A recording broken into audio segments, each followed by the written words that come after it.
maka masuklah surga tanpa dihisap lagi. Nah ini amalan masuk surga nang tanpa hisap nang sebenarnya itu. Kalau ada amalan-amalan siapa membaca ini sok surga bigairi hisab, itu hanya penunjang. Siapa sembahyang tengah malam masuk surga tanpa hisab, itu hanya penunjang. Tapi intinya adalah ini.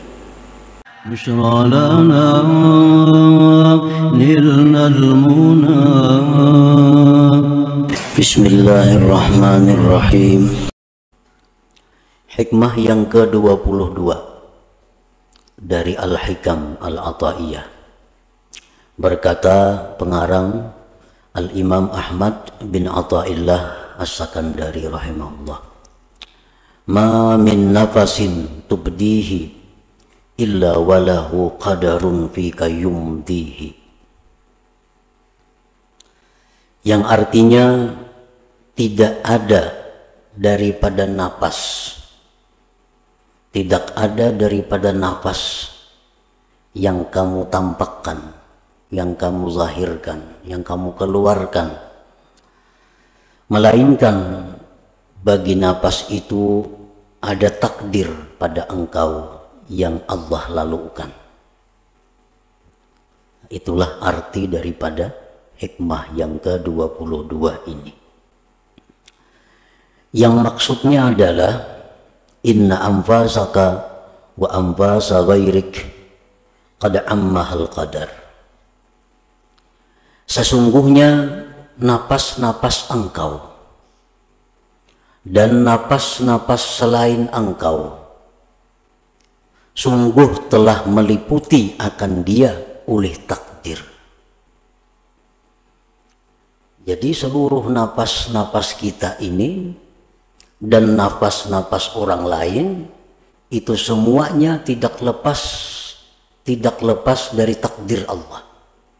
Walaupun satu nafas, tidak ada yang keluar daripada takdir Allah.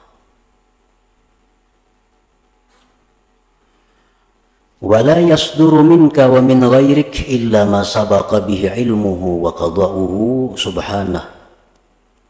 Dan tidaklah timbul napas engkau, dan tidaklah timbul itu napas daripada engkau dan dari selain engkau, melainkan yang telah terdahulu dengannya pengetahuan dan keputusan Allah subhanahu wa ta'ala.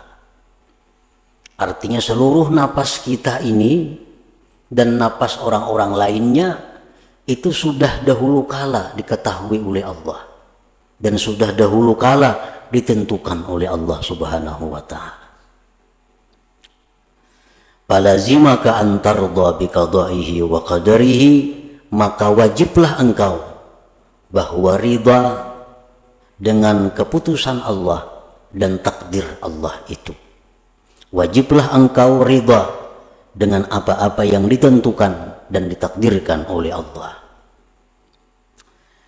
Wa hakikatur ridha an la ta'tarida 'ala Allah subhanahu wa ta'ala, dan bermula hakikat ridha itu adalah bahwa engkau tidak mengiktirad, bahwa engkau tidak membahas, bahwa engkau tidak menentang apalagi marah atas Allah subhanahu wa ta'ala. Para muhibbin rahimakumullah, orang yang marah kepada Allah berarti adalah orang yang tidak ridha dengan Allah. Bisakah manusia, bisakah kita ini marah kepada Allah?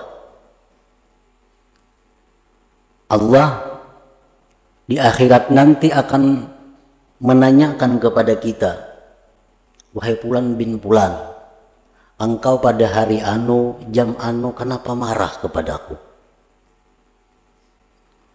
Wahai Fulan bin Fulan, engkau pada hari anu, tanggal anu, jam sekian, kenapa engkau mencela, mencaci makiku? Seorang hamba ini bertanya kepada Allah, wahai Tuhanku, aku tidak pernah marah kepadamu. Aku tidak pernah mencaci makimu. Kata Allah, tidak, kau pernah marah kepadaku. Kapan kau marah kepadaku? Di waktu kau marah kepada hambaku.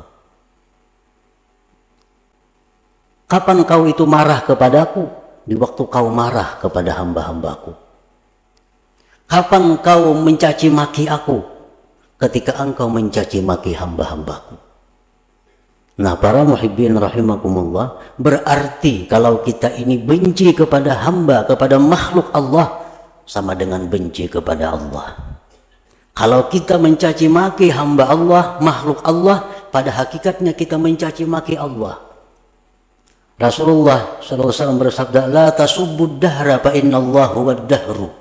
Jangan kau mencaci maki terhadap masa. Jangan engkau mencaci maki keadaan-keadaan.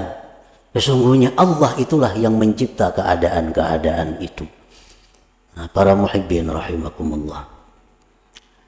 Sebagaimana dalam hadis disebutkan, Allah bersabda, Allah berfirman kepada hambanya, "Ya Tuhan, wahai fulan," ini di akhirat, "aku sakit, engkau tidak menjenguk aku. Wahai fulan, aku lapar, engkau tidak memberi makan kepadaku." Ujar si hamba, "Ya Allah, bagaimana engkau itu bisa sakit? Engkau Tuhan." Kata Allah, "Hambaku itu sakit, tapi kau tidak membisuknya." Seseorang yang sakit itu adalah orang yang dikehendaki Allah sakit. Nah, kalau kita tidak membisuk dia, sama dengan tidak membisuk Allah. Kada mailangi Allah. "Aku kelaparan, ya Tuhan, engkau kada memberi makani aku." Jadi kita, "Ya Allah, engkau Tuhan, mana mungkin lapar. Hambaku lapar, engkau tidak memberi makan dia." Nah, lapar itu ada ciptaan Allah. Orang yang lapar, orang yang dikehendaki Allah. Kalau kita kada memberi makan kepada mereka, sama tidak memberi makan kepada Allah.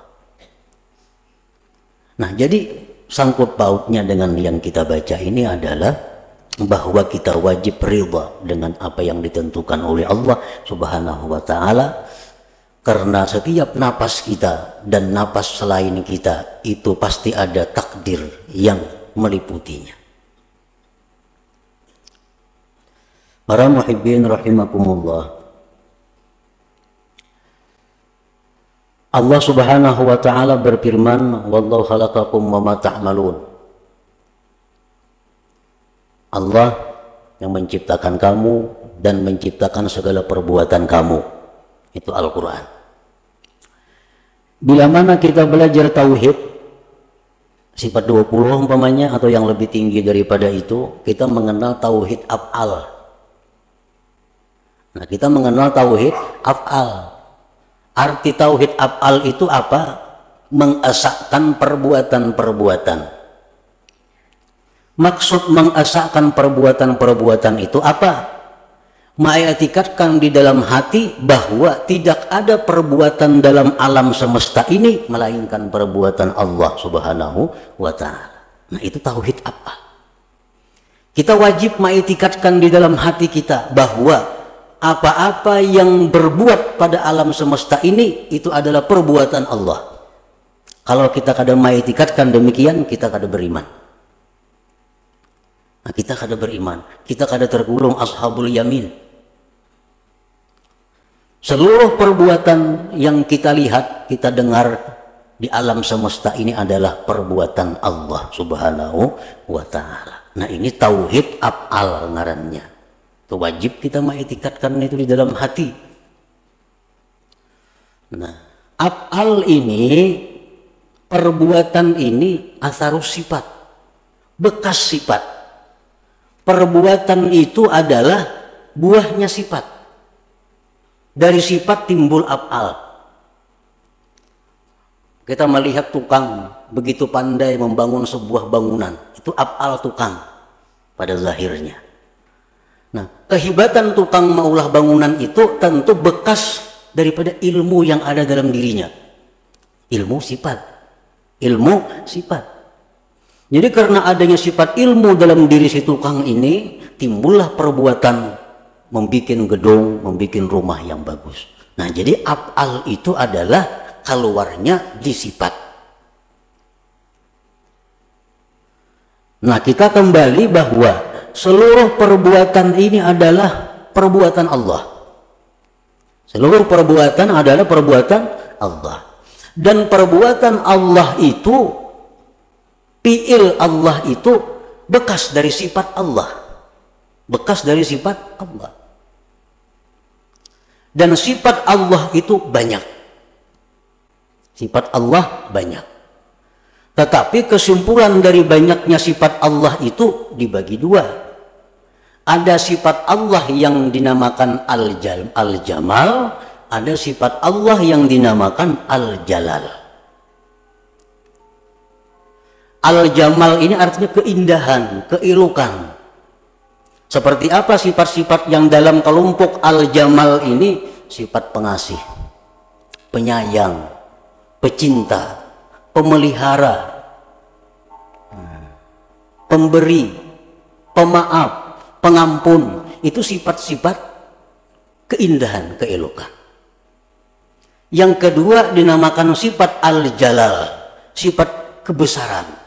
Dalam kelompok sifat kebesaran ini, Allah itu maha menyiksa, Allah itu maha memudaratkan, Allah itu maha menggagahi, Allah itu maha perkasa. Nah, ini kelompok sifat Al-Jalal. Jadi seluruh perbuatan-perbuatan yang ada kita lihat ini, itu kada lepas daripada antara dua. Bisa Al-Jalal, bisa Al-Jamal. Bisa keelokan, bisa kebesaran. Nah, para muhibbin rahimakumullah. Kalau kita melihat manusia ini orangnya penyayang, pemaaf, tutur katanya lembut, dikawani nyaman, dikawani kada susah membahas. Nah, ini adalah bekas daripada jamal, keindahan Allah. Ada kada kita bisik manusia rangka itu?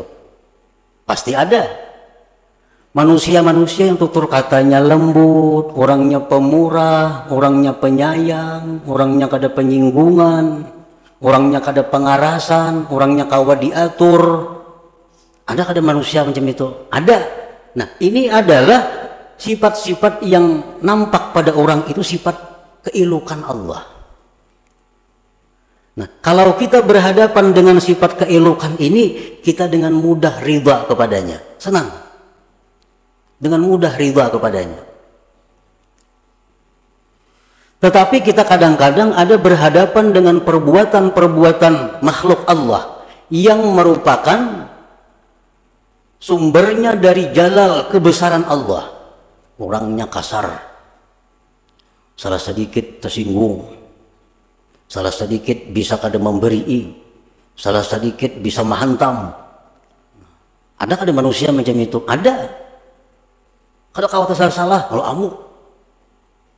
Nah, ini adalah manusia-manusia yang merupakan perbuatannya itu dari sifat jalal, kebesaran Allah. Nah, kita dituntut untuk juga ridha kepada orang seperti ini. Kita dituntut juga untuk ridha dengan orang seperti ini. Jangan hanya ridha kepada yang jamal tadi, nyaman itu. Tapi kita mesti juga ridha kepada yang jalal, karena kedua-duanya adalah sifat Allah Subhanahu wa Ta'ala. Nah, di sini kita diuji tauhid af'al kita. Apakah kita tauhid af'al itu hanya sampai dalam kitab? Apakah tauhid af'al kita hanya sampai utak? Apakah sampai ke hati kita? Bisakah kita ridha kepada orang-orang yang kita berhadapan dengan orang-orang yang bersifat berkelakuan al-jalal? Tutur katanya kadang menyamani, padas. Kadang-kadang bisa memukul, kadang-kadang bisa menyindir, kadang-kadang pokoknya ngalih diatur manusia nih. Nah, ini pun adalah dari sifat Allah al-jalal. Nah, kadang-kadang kita marah kepada orang seperti itu. Kadang-kadang kita benci kepada orang seperti itu. Nah, di akhirat nanti Allah, kenapa kau benci kepadaku? Kenapa kau marah kepadaku? Biar kita kan ada marah kepada engkau ya Allah. Ya Tuhan, tuh ada hambaku yang ceribit, kenapa engkau marah kepadanya? Ada hambaku nang keras, kenapa engkau marah kepadanya? Berarti kau marah kepadaku. Karena sama-sama dari sifat Allah subhanahu wa ta'ala.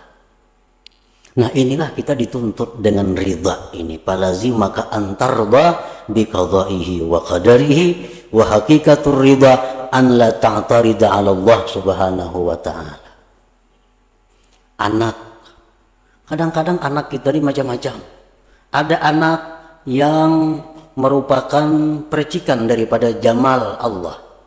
Atau perkataannya bagus, hormat lawan kuitannya, maasi apa nang dituduhi, memperhatikan lawan kita, sayang lawan kita. Nah, ini anak adalah percikan daripada keilukan keindahan Allah. Kita ridha dengan anak ini, nyaman ridha, nyaman senangnya. Tapi ada anak nang kada perlu diurus, nang kehendaknya, kehendak kita kada jalan. Jadi kita A nya B. Jadi kita ke pasarnya kada mau. Jadi kita gawi ini, gawi ampunnya nang jadi. Nah ini anak adalah percikan daripada jalal Allah. Apakah kita benci dengan anak ini, marah kepada anak ini, berarti kita marah kepada Allah subhanahu wa ta'ala. Nah disitulah kita dituntut ridha kepada Allah. Jadi ridha kepada Allah jangan separuh-separuh. Ini nang jamalnya aja nang ridha. Tapi urusan nang jalannya di situ kita benci dan murka kepada Allah subhanahu wa ta'ala. Nah para muhibbin rahimakumullah. Dan semuaan yang ada di alam semesta ini kada akan lepas daripada dua sifat itu. Apapun. Makanan. Nah, makanan ini kalau nang percikan daripada jamalnya Allah, dimakan nyaman, menyihatakan awak, rasanya nyaman, harganya murah. Ini jamal Allah, jamal Allah. Ada nang makanan bila tak makan batuk. Ada nang bila tak makan ini meriap dingin. Ini makanan ini percikan daripada jalal Allah. Kada kau diurus makanan ini. Dan kadang-kadang kedua sifat itu ada pada diri kita. Ada pada diri kita.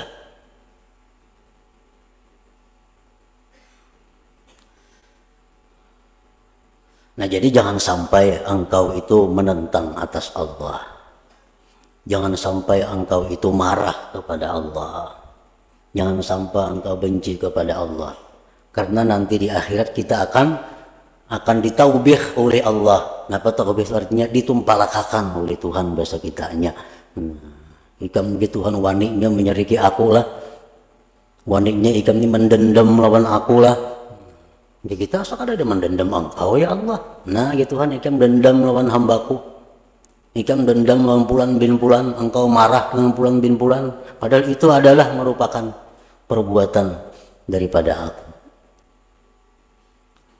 Nah para muhibbin rahimakumullah,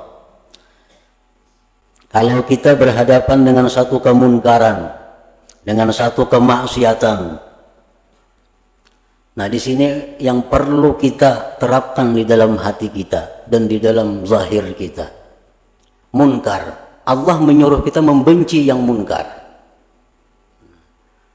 Di sisi lain Allah memerintahkan kita supaya ridha dengan apa yang terjadi. Nah, apabila kita melihat satu kemunkaran, ini mesti dua sesuatu yang berfungsi, syariat dan hakikat, kada boleh terlepas. Syariat kita benci kepada munkar, yang kita pandang adalah munkar itu ikhtiar dari pulan bin pulan. Tetapi terhadap kemungkaran itu kita bisa memaklumi, bisa meridai kalau kita pandang bahwa kemunkaran itu adalah perbuatan daripada Allah subhanahu wa ta'ala. Jadi mesti kedua-duanya. Kalau kita marah kepada yang munkar, jangan marah ke hati-hati, apalagi dendam ke dalam hati, itu keliwatan. Kalau kita melihat yang munkar, jangan setuju, jangan tersenyum, itu pun salah. Tapi bila kita melihat yang munkar, disinilah pedang yang diistilahkan ulama dengan pedang yang bermata dua. Satu pedang bermata syariat, dua pedang bermata hakikat. Syariat artinya kita mengeritik, kita merubah kemunkaran, memandang itu ikhtiarnya si pelaku munkar. Tetapi dalam hati kita bisa memaklumi, bisa meridai, karena itu adalah fi'il daripada Allah subhanahu wa ta'ala. Yang tapa huruf nih, kayaknya nang batin dikalawarakan, nang batin dikeluarkan melihat kemunkaran tersenyum ketujuh.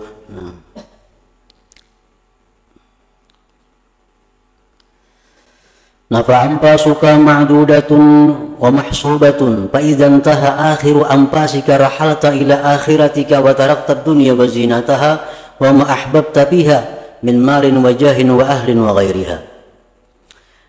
Maka bermula napas-napas kamu itu dihitung dan dihisap.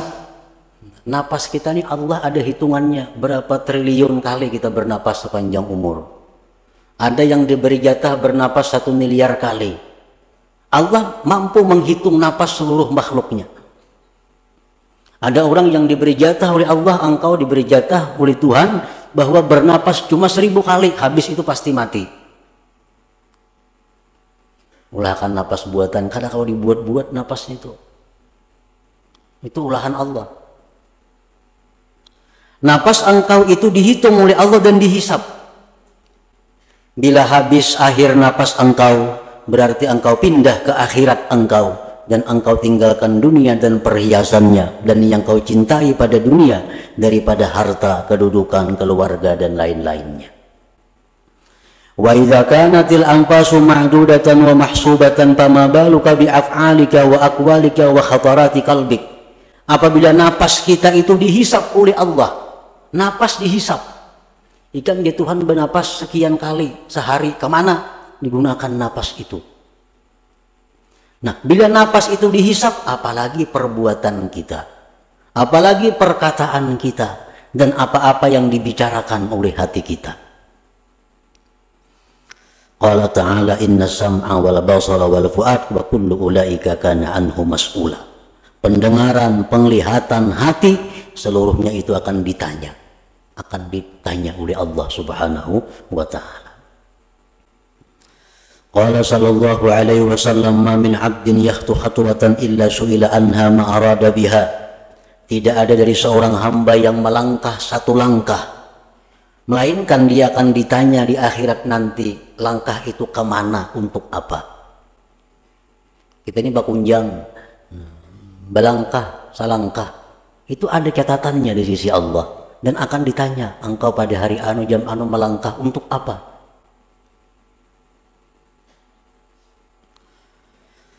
Wa qala Rasulullah sallallahu alaihi wasallam idza kana yaumul qiyamah da'a Allahu bi 'abdin min 'ibadihi fayuqifuhu baina yadayhi fayas'aluhu an jahihi kama yas'aluhu an 'amalihi.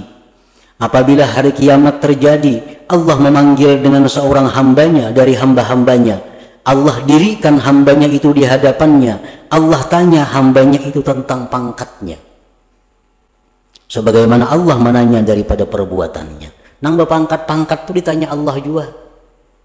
Yang pangkat apa? Jabatan apa?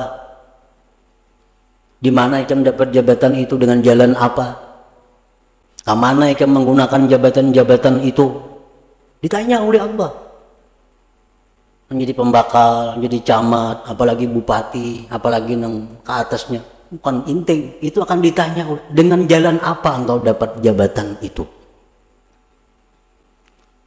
Dan kemana menggunakan jabatan itu? Ditanya oleh Allah.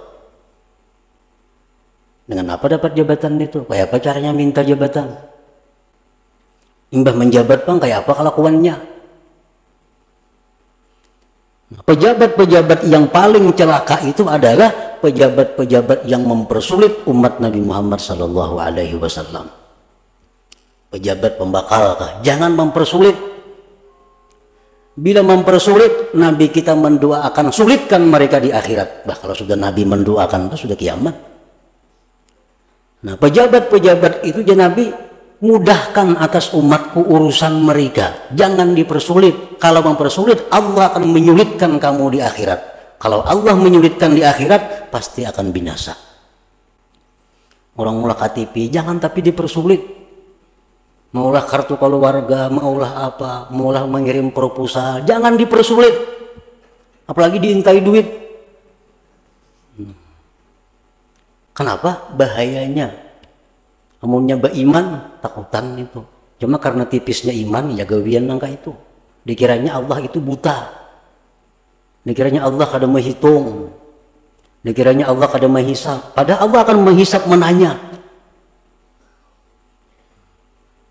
Nabi kita mendoakan itu. Siapa-siapa yang mempermudah umatku, permudahkan ya Allah dia. Mudah. Tapi siapa yang mempersulit umatku, sulitkan urusannya.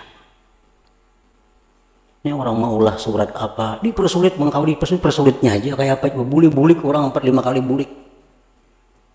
Supaya kada biris.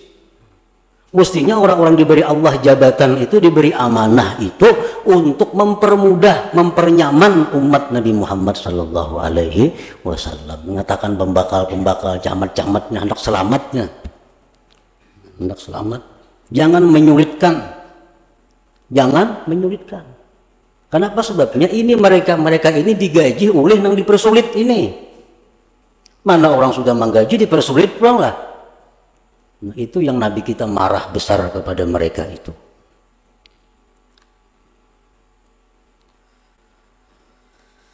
Qala Umar bin Khattab radhiyallahu anhu, hasibu anfusakum qabla an tuhasabu wa zinuha qabla an tuzanu. Nah, ini Sayyidina Umar mengajarkan kepada kita cara supaya mati itu di akhirat itu kada dihisap. Kada ditanyai oleh Allah macam-macam.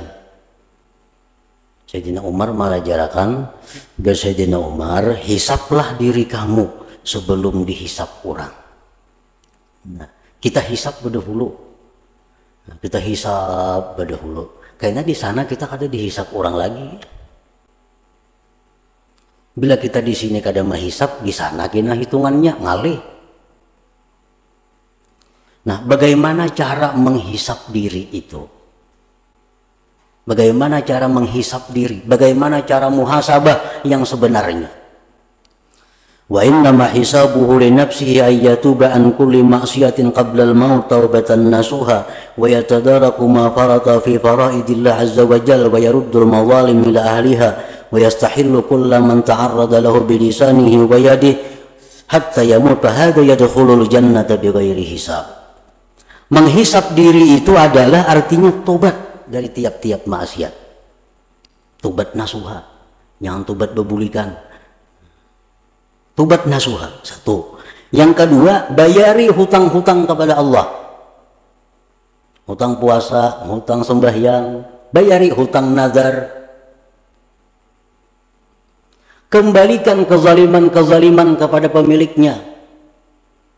Pernah memungut pungutan liar, bulikakan no ampunnya. Dalam dunia nyaman bulikakan, mau di akhirat ngalih. Bulikakan kepada ampunnya. Kita pernah mencuntan, bulikakan. Ada kau lagi membulikakan, minta halal. Orangnya sudah mati, minta halal kepada ahli warisnya. Ahli warisnya kada ada lagi, banyaki beramal ibadah, hadiahkan pahalanya lawan orang nang hartanya dicuntan itu. Hadiahkan, baca Fatihah ayat 4, hadiahkan pahalanya. Nah, ya Allah, ini hamba baca Fatihah ayat 4 pahalanya. Beriakan ya Allah untuk orang-orang yang pernah hamba ambil hartanya, orang yang pernah hamba gibah pribadinya dan sebagainya. Itu jalan terakhir. Nah, bila kita bisa melakukan itu, mati kita yadkhulul jannata bighairi hisab, maka masuklah surga tanpa dihisap lagi. Nah, ini amalan masuk surga nang tanpa hisap nang sebenarnya itu. Kalau ada amalan-amalan siapa membaca ini masuk surga bighairi hisab, itu hanya penunjang. Siapa sembahyang tengah malam masuk surga tanpa hisap, itu hanya penunjang. Tapi intinya adalah ini. Tobat dari maksiat, bayari hutang kepada Allah, bulikakan harta-harta orang yang ada pada diri kita, pada kekuasaan kita, bulikakan, dan minta halal kepada orang-orang yang kita sakiti, yang kita aniaya. Pertahankan sampai mati kita ngarannya husnul khatimah, masuk surganya bighairi hisab. Nah, itu yang dimaksud daripada hikmah yang ke-22 daripada Al-Hikam Al-Ata'iyah ini. Nah, selanjutnya yang ke-23. Ila hadratin Nabi sallallahu alaihi wasallam al-Fatihah. Astagfirullah dina siratal mustaqim siratal ladzina an'amta 'alaihim ghairil maghdubi 'alaihim. يا الله بها يا الله بها الله بحسن الخاتمة يا الله بها يا الله بها الله بحسن الخاتمة يا الله بها يا الله بها يا الله بحسن الخاتمة ويا أيها الرجل منه شفاعة صلوا عليه وسلموا تسليما اللهم صل وسلم وبارك عليه.